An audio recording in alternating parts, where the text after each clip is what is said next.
مسجد الحرام مکۃ المکرمہ اور مسجد النبوی مدینہ المنورہ سے خطبے کا اردو ترجمہ کے لیے ہمارے سوشل نیٹ ورک کو فالو کرنا نہ بھولیں اور اپنے دوست احباب کے ساتھ بھی ضرور شیئر کیجیے۔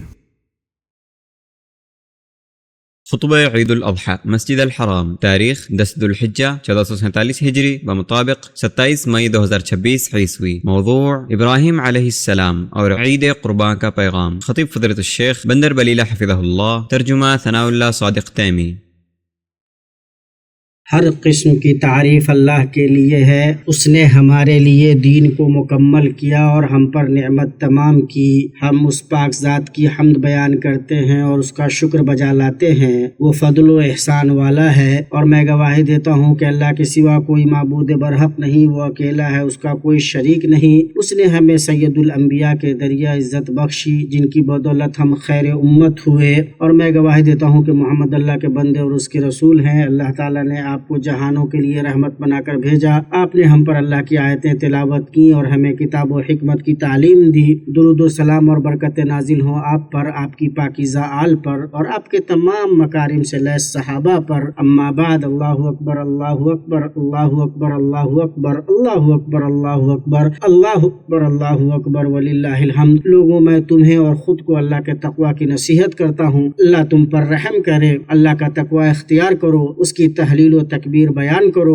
اس نے تمہیں جن چیزوں سے نوازا ہے ان پر اس کا شکر بجا لاؤ اور اس کی اطاعت کرو، اور جان لو کہ تمہارا یہ دن یوم مشہود ہے۔ ملائے اعلیٰ میں یہ قابل تعریف اور قابل تعظیم ہے۔ یہ حج اکبر کا دن ہے۔ اس میں اللہ تعالیٰ نے توحید کا اعلان کیا اور اہل شرک و انکار سے براءت کی۔ فرمایا، اللہ اور اس کے رسول کی طرف سے لوگوں کو بڑے حج کے دن صاف اطلاع ہے کہ اللہ مشرکوں سے بیزار ہے اور اس کا رسول بھی۔ فضل و برکت کے اعتبار سے یہ سال کا سب سے عظیم دن ہے اور ثواب و اجر کے اعتبار سے سب سے بڑا ہے۔ عبداللہ بن قرۃ رضی اللہ تعالی عنہ سے روایت ہے، انہوں نے کہا کہ رسول اللہ صلی اللہ علیہ وسلم نے فرمایا، سب سے افضل ایام میں سے یوم النحر یعنی 10 ذی الحجہ ہے، اور پھر یوم القر یعنی 11 ذی الحجہ۔ اسے اصحاب سنن نے روایت کیا ہے اور اسے ابن حبان نے صحیح کہا ہے۔ اس کی وجہ یہ ہے کہ اس دن وہ اعمال اکٹھے ہوتے ہیں جو دوسرے دنوں میں نہیں ہوتے۔ شیخ الاسلام ابن تیمیہ رحم اللہ نے فرمایا، سال کا سب سے افضل دن یوم النحر ہے۔ بعض نے کہا کہ سب سے افضل دن یوم عرفہ ہے، لیکن یوم النحر والا قول صحیح ہے۔ اس میں وہ اعمال ہیں جو دوسرے دن میں نہیں، جیسے مزدلفہ میں وقوف، جمرہ عقبہ کی رمی، قربانی،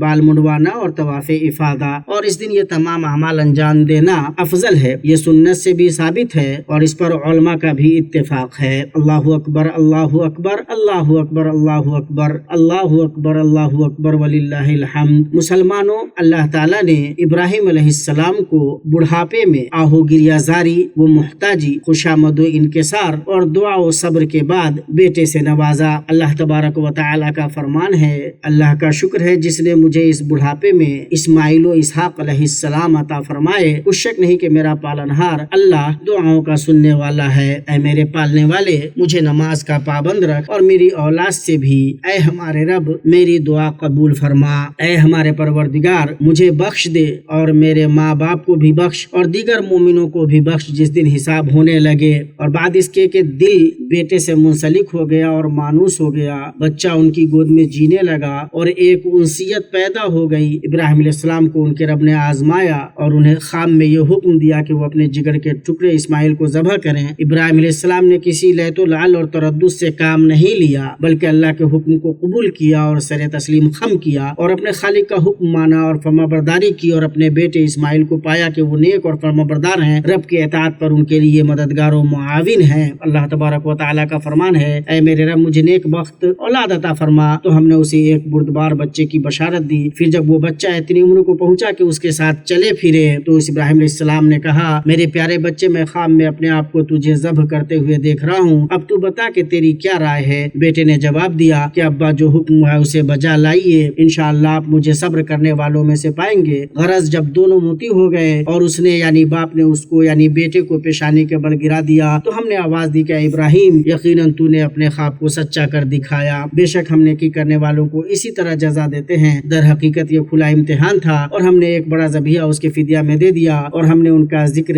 خیر پچھلوں میں باقی رکھا۔ ابراہیم علیہ السلام پر سلام ہو، ہم نیکوکاروں کو اسی طرح بدلہ دیتے ہیں، بے شک وہ ہمارے ایماندار بندوں میں سے تھا۔ ابراہیم علیہ السلام نے توحید کو بلند ترین مقام اور شکل، اعلیٰ ترین مراتب اور چمک کے ساتھ پورا کیا اور اس کی وجہ سے وہ اعزاز و شرف کے مستحق ٹھہرے اور اللہ نے انہیں جہانوں کے لیے اسوہ بنا دیا۔ فرمایا باعتبار دین کے اس سے اچھا کون ہے جو اپنے کو اللہ کے تابع کر دے اور ہو بھی نیکوکار، ساتھ ہی یکسوئی والے ابراہیم کے دین کی پیروی کر رہا ہو، اور ابراہیم علیہ السلام کو اللہ تعالیٰ نے اپنا دوست بنا لیا ہے۔ اور اللہ پاک نے فرمایا بے شک ابراہیم پیشوا اور اللہ تعالیٰ کے فرما بردار اور یک طرفہ مخلص تھے، وہ مشرکوں میں سے نہ تھے، اللہ تعالیٰ کی نعمتوں کے شکر گزار تھے۔ اللہ نے انہیں اپنا برگزیدہ کر لیا تھا اور انہیں راہ راست سجھا دی تھی، ہم نے اسے دنیا میں بھی بہتری دی تھی اور بے شک وہ آخرت میں بھی نیکوکاروں میں ہے، تاکہ ہمارا رب ہمیں سکھائے کہ توحید کا حصول صرف اقوال و افعال سے مختص نہیں بلکہ وہ دلوں کے اعمال، نفسوں کے وساوس اور خصلتوں کو بھی شامل ہے۔ اسی لیے اس مبارک دن میں سب سے عظیم اعمال میں سے حاجیوں کا ہدی ذبح کر کے اور غیر حاجیوں کا قربانی کر کے اللہ کا تقرب حاصل کرنا ہے، اور اس عظیم عبادت اور بڑے شعار سے مقصود اکبر یہ ہے کہ بندگی کے ساتھ مکمل سپردگی اختیار کی جائے، حکم مانتے ہوئے اس کی تابعداری کی جائے اور اطاعت کے ذریعے اس کے سامنے سر تسلیم خم کیا جائے، فقیروں اور مسکینوں کو کھانا کھلایا جائے، مالداروں اور رشتہ داروں کو ہدیہ دیا جائے اور اللہ رب العالمین کا تقوی حاصل کیا جائے۔ قربانی کے اونٹ ہم نے تمہارے لیے اللہ تعالیٰ کی نشانیاں مقرر کر دی ہیں، ان میں تمہیں نفع ہے، پس انہیں کھڑا کر کے ان پر اللہ کا نام لو، پھر جب ان کے پہلو زمین سے لگ جائیں اسے خود بھی کھاؤ اور مسکین سوال سے رکنے والوں اور سوال کرنے والوں کو بھی کھلاؤ۔ اسی طرح ہم نے چوپایوں کو تمہارے ماتحت کر دیا ہے کہ تم شکر گزاری کرو۔ اللہ کے بندو، اللہ تعالیٰ نے جو اس عظیم شعار کو اپنے مومن بندوں کے لیے مشروع کیا ہے تو وہ اس لیے کہ یہ اس سے انہیں دنیاوی نفع اور اخروی اجر ملتا ہے، ورنہ اللہ تعالیٰ بندوں اور ان کی اطاعتوں سے بے نیاز ہے، اسے ان کی عبادتوں اور مالوں کی ضرورت نہیں۔ اللہ تعالیٰ کا فرمان ہے اللہ تعالیٰ کو قربانیوں کے گوشت نہیں پہنچتے نہ اس کے خون، بلکہ اسے تو تمہارے دل کی پرہیزگاری پہنچتی ہے۔ اسی طرح اللہ نے ان جانوروں کو تمہارے مطیع کر دیا ہے کہ تم اس کی رہنمائی کے شکریہ میں اس کی بڑائیاں بیان کرو اور نیک لوگوں کو خوشخبری سنا دیجیے۔ اللہ اکبر، اللہ اکبر، لا الہ الا اللہ، اللہ اکبر، اللہ اکبر وللہ الحمد۔ مسلمانوں، تمہارا یہ دن عظیم مہینے اور عظیم شہر میں عظیم دن ہے۔ ابن عباس رضی اللہ عنہ سے روایت ہے کہ رسول اللہ صلی اللہ علیہ وسلم نے یوم النحر کے دن لوگوں کے سامنے خطبہ دیا اور فرمایا اے لوگوں یہ کون سا دن ہے؟ انہوں نے کہا حرمت والا دن۔ فرمایا کون سا شہر ہے؟ انہوں نے کہا حرمت والا شہر۔ فرمایا یہ کون سا مہینہ ہے؟ انہوں نے کہا حرمت والا مہینہ۔ فرمایا بے شک تمہاری جان، تمہارے مال اور تمہاری آبرو حرام ہے، جیسے تمہارا یہ دن حرام ہے، یہ شہر حرام ہے اور یہ مہینہ حرام ہے۔ آپ صلی اللہ علیہ وسلم نے اسے کئی مرتبہ دہرایا، پھر آپ نے اپنا سر اٹھایا اور فرمایا اللہ کیا میں نے پہنچا دیا، اے اللہ کیا میں نے پہنچا دیا۔ اسے بخاری نے روایت کیا ہے۔ اللہ کے بندو، سنو اللہ کا تقوی اختیار کرو، اس دن کی قدر و منزلت اور مقام و مرتبے کو، اس مہینے کے فضل و حرمت کو اور اس شہر کے تقدس و ہیبت کو پہچانو۔ اللہ تعالیٰ کا فرمان ہے یہ سن لیا اور اب اور سنو، اللہ کی نشانیوں کی جو عزت و حرمت کرے اس کے دل کی پرہیزگاری کی وجہ سے یہ ہے اقوالوں کے حقوق ادا کرو، حق تلفی اور اس کے برے انجام سے نکل جاؤ، قبل اس کے کہ نہ کوئی دینار ہو اور نہ کوئی درہم۔ اور ابو ہریرہ رضی اللہ تعالیٰ عنہ سے روایت ہے انہوں نے کہا کہ رسول اللہ صلی اللہ علیہ وسلم نے فرمایا جس نے اپنے بھائی پر اس کی آبرو یا کسی اور معاملے میں کوئی ظلم کیا ہو وہ اس سے آج ہی نکل جائے، قبل اس کے کہ نہ کوئی دینار ہو اور نہ درہم۔ اگر اس کے پاس کوئی نیک عمل ہوا تو اس کے ظلم کے بقدر اس نیک عمل سے لے لیا جائے گا، اور اگر اس کے نیکیاں نہ ہوں تو جس پر اس نے ظلم کیا ہے اس کی برائیوں میں سے لیا جائے گا اور ظلم کرنے والے پر لاد دیا جائے گا۔ اسے بخاری نے روایت کیا ہے۔ اللہ کے حرمت والے گھر کے حاجیوں، حج و عمرہ اپنے رب کی کتاب میں آئی ہوئی ہدایت اور اپنے نبی محمد صلی اللہ علیہ وسلم کے طریقے کے مطابق انجام دینے کی کوشش کرو۔ توحید و سنت کی نعمت پر اللہ کا شکر ادا کرو جس سے اللہ نے ہم پر بڑا احسان کیا ہے۔ باہم محبت کرنے والے، اخوت کے ساتھ رہنے والے اللہ کے بندے بن جاؤ، اپنے بھائیوں کے ساتھ نرمی کا برتاؤ کرو، اپنے کمزور اور ضرورت مند دوست اور ساتھی کے ساتھ نرمی سے پیش آؤ۔ اللہ کا فرمان ہے نیکی اور پرہیزگاری میں ایک دوسرے کی امداد کرتے رہو اور گناہ اور ظلم و زیادتی میں مدد نہ کرو اور اللہ تعالیٰ سے ڈرتے رہو، بے شک اللہ تعالیٰ سخت سزا دینے والا ہے۔ میں اپنی یہ بات کہتا ہوں اور میں اپنے لیے، تمہارے لیے اور بقیہ سارے مسلمانوں کے لیے ہر گناہ کی اللہ سے مغفرت طلب کرتا ہوں۔ تم بھی اللہ سے مغفرت طلب کرو، وہ یقیناً بڑا بخشنے والا، بڑا مہربان ہے۔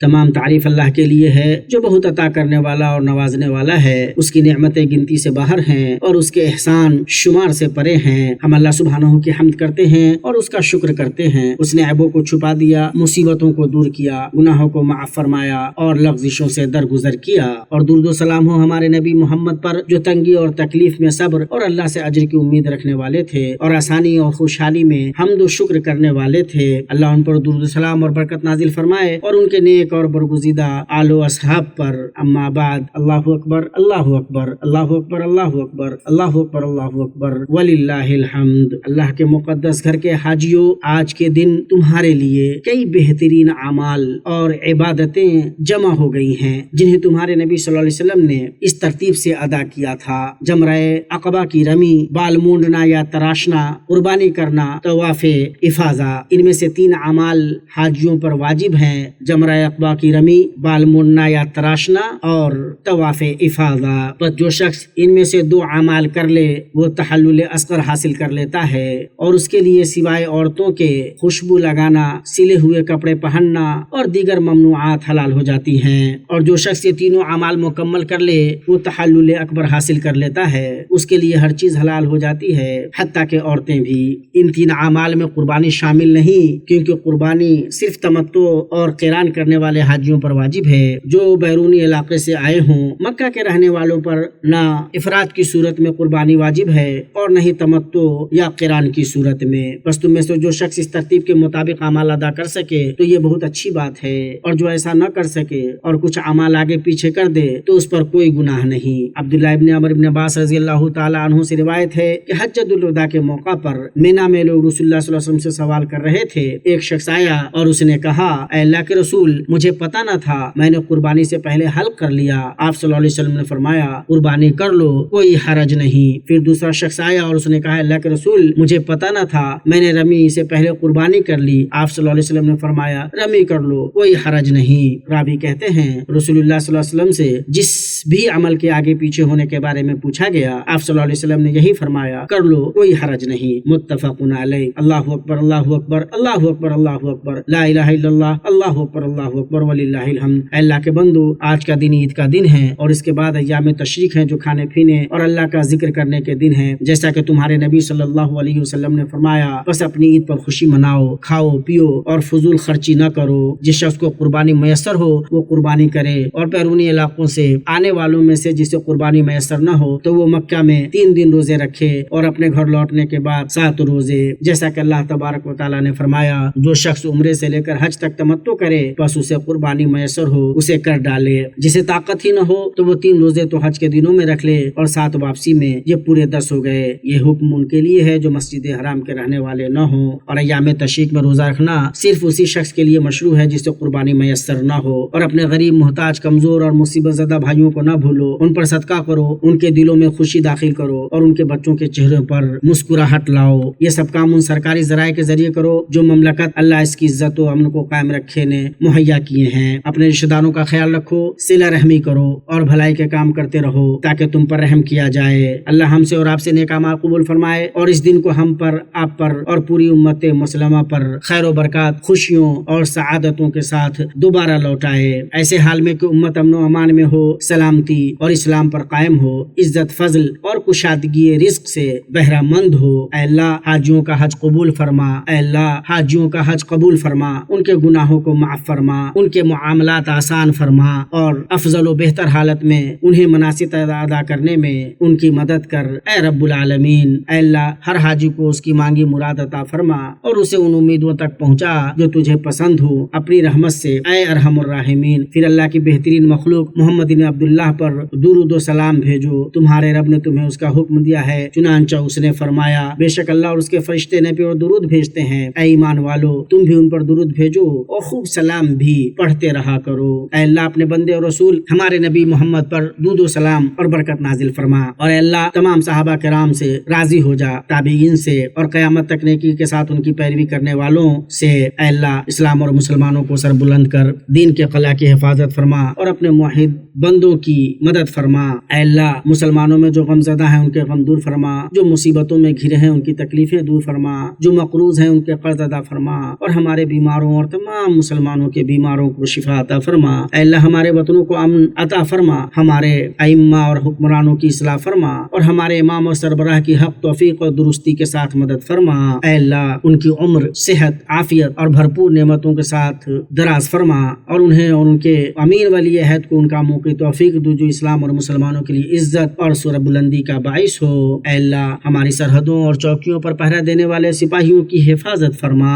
اے اللہ ان کی اپنی اس آنکھ سے نگرانی کر جو کبھی نہیں سوتی، اور انہیں اپنی اس قوت و پناہ میں لے لے جس پر کوئی غالب نہیں آ سکتا۔ اے رب العالمین اے اللہ دنیا کے ہر مقام پر ہمارے کمزور مظلوم بھائیوں کا سہارا بن جا۔ اے اللہ ان کا مددگار، پشت پناہ، معاون اور ناصر بن جا۔ اے اللہ ان کی کمزوری کو قوت میں بدل دے، ان کے خوف کو امن میں بدل دے، اور ان کی تنگی کو کشادگی اور راحت میں بدل دے۔ اے اللہ فلسطین میں غاصب صہیونیوں پر ان کی مدد فرما۔ اے اللہ ہمارے ملک کے امن، استحکام، خوشحالی اور اس کے سپاہیوں کی حفاظت فرما، اور اس سے سازشیوں کی سازش اور سرکشوں کی سرکشی کو دور فرما، اور اے اللہ تمام مسلم ممالک کی بھی حفاظت فرما۔ اے رب العالمین اے اللہ اس پاک اور بابرکت شہر کے لوگ جو حاجیوں اور معتمرین کی راحت، امن و سلامتی کے لیے خدمت، کوشش اور شبیداری کرتے ہیں، انہیں وافر ترین اجر عطا فرما۔ اے اللہ خادم حرمین شریفین شاہ سلمان بن عبدالعزیز اور ان کے امین ولی عہد محمد بن سلمان کو بہترین اجر عطا فرما۔ اے اللہ اسلام اور مسلمانوں کے لیے جو خدمات انہوں نے انجام دی ہیں اور جو مسلسل انجام دے رہے ہیں، انہیں ان دونوں کے میزان حسنات میں شامل فرما۔